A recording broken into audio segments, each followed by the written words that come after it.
Good morning, everyone. Happy Wednesday to you all. It is so lovely to see your bright and shining faces today.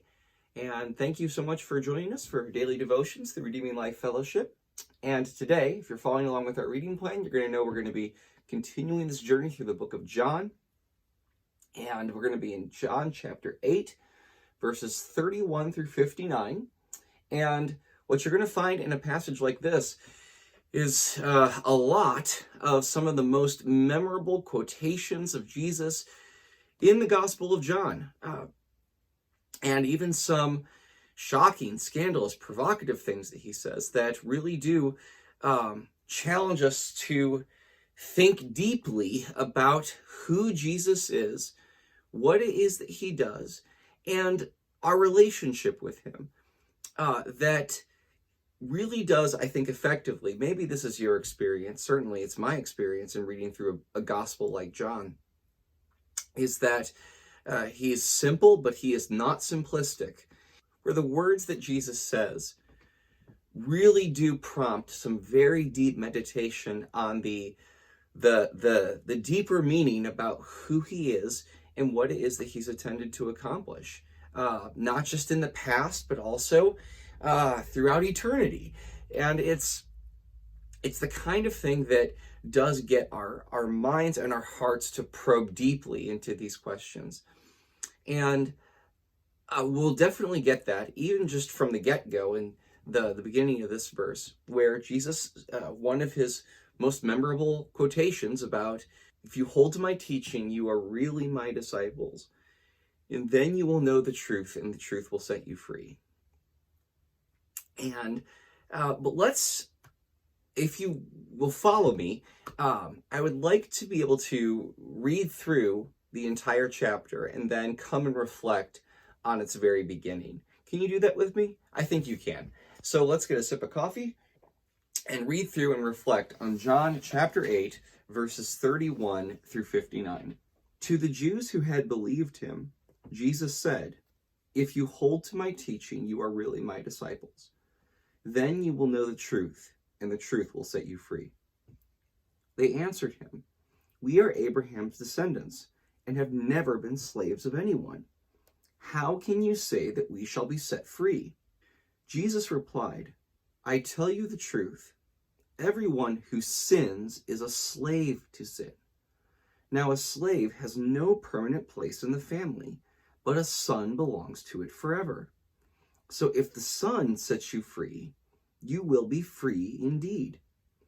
I know you are Abraham's descendants, yet you are ready to kill me, because you have no room for my word.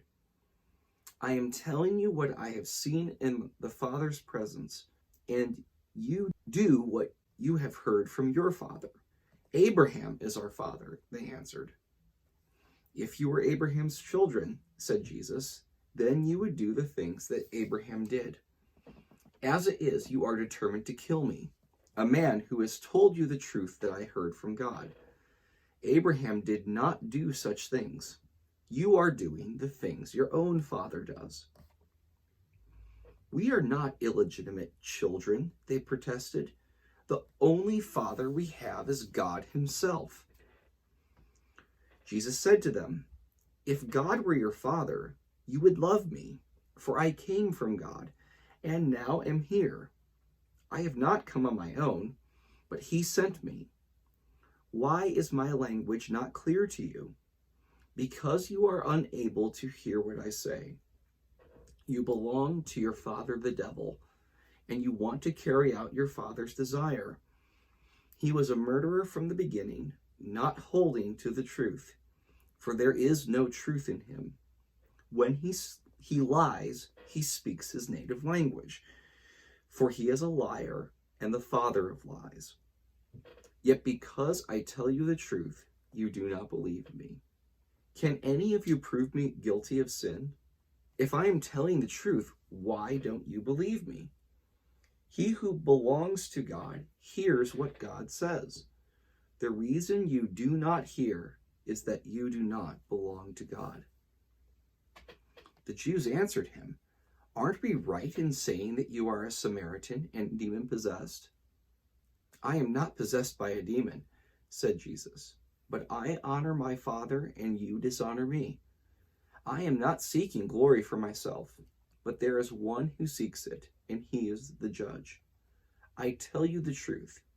If anyone keeps my word, he will never see death. At this, the Jews exclaimed, now we know that you are demon-possessed. Abraham died, and so did the prophets. Yet you say that if anyone keeps your word, he will never taste death. Are you greater than our father Abraham? He died, and so did the prophets.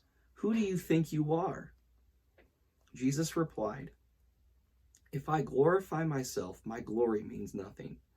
My Father, whom you claim as your God, is the one who glorifies me. Though you do not know him, I know him. If I said I did not, I would be a liar like you. But I do know him and keep his word. Your father Abraham rejoiced at the thought of seeing my day. He saw it and was glad. You are not yet 50 years old, the Jews said to him, and you have seen Abraham? I tell you the truth. Jesus answered, before Abraham was born, I am. At this, they picked up stones to stone him. But Jesus hid himself, slipping away from the temple crowds. Well, there's a lot to meditate on there, isn't there? And interesting also that in this passage, there's this kind of this inclusio that begins with the truth and ends with the truth, where Jesus says that if you hold to my teaching, you are really my disciples, then you will know the truth, and the truth will set you free. And then it finishes with Jesus saying this remarkable thing that he says, I tell you the truth, before Abraham was born, I am, which is a profound, most profound Christological assertion. In other words, that it bespeaks to Jesus's pre-existence, his identity as the Son of God that extends and transcends all of creation. Which is a remarkable, remarkable thing that gets us to ponder the reality of who it is that Jesus is. But what I also find interesting about this, if we jump back to the beginning where Jesus says that if you hold to my teaching, you are really my disciples. Another way of saying that is that if you remain in my word, meno is the word that he uses, the Greek word to remain, which he'll also use again in John chapter 15. So it's a good thing to connect those ideas, but I digress. But in other words, what he seems that he's after is not just merely that we're listening to Jesus, but that we hold to his teaching, and by holding to his teaching that we actually remain in him. And that if we do that, that's going to be the mark of true discipleship. Not just one where we're, disciples just merely by association, or that we listen to Jesus because we happen to like his teaching, but rather that if you're holding to his teachings, that it's the thing that you hold on to that is foremost in your life. That his word bears the highest authority over our decisions, over our actions, over our priorities, over our values. That Jesus really is one who we don't just assent to intellectually, but that his word sort of abides over all of which it is that we are, and which, again, prompts us to think deeply about not just who Jesus is, but also in what ways or in what sense are we really his disciples. But then, as he carries on, it says that if you hold to my teaching, you are really my disciples, and then you will know the truth, and the truth will set you free. And it's a remarkable thing to think about the truth as being something that's going to set us free. So let's ponder that for a moment. What does it mean when Jesus says that the truth is going to set us free? Well, it means a lot of things, to be sure, but one of the most important things is that when he says that you know the truth and the truth will set you free, he's not just merely talking about something that you happen to know up here in your head, in your brain, but that it's something you also happen to know from experience. There's a lot of things in this world that I can know intellectually, but have no living experience of it to the point where the knowledge of that truth actually has an effect on my experience of my life as a human being. And what Jesus is getting at is certainly an intellectual knowing, something that you happen to know up here, but that by virtue of the things that you know, that the truth of what it is that you know actually has an effect on the experience of your life as a person. In other words, it's not just intellectual truth, but an existential truth, in the words of George Beasley Murray, that has a way of bringing the freedom that you desire and that I desire, to be able to not live our lives, as we'll find out later, and as Jesus explains his own words, living our lives as slaves to sin. Because the truth of the matter is that we're all going to give our lives to somebody or someone or something. And whoever else that we give our lives to eventually is going to disappoint. It's not going to, we'll give our lives to it, but it won't give its life back to us. In Jesus was the only one who would say, not your life for me, but rather my life for you.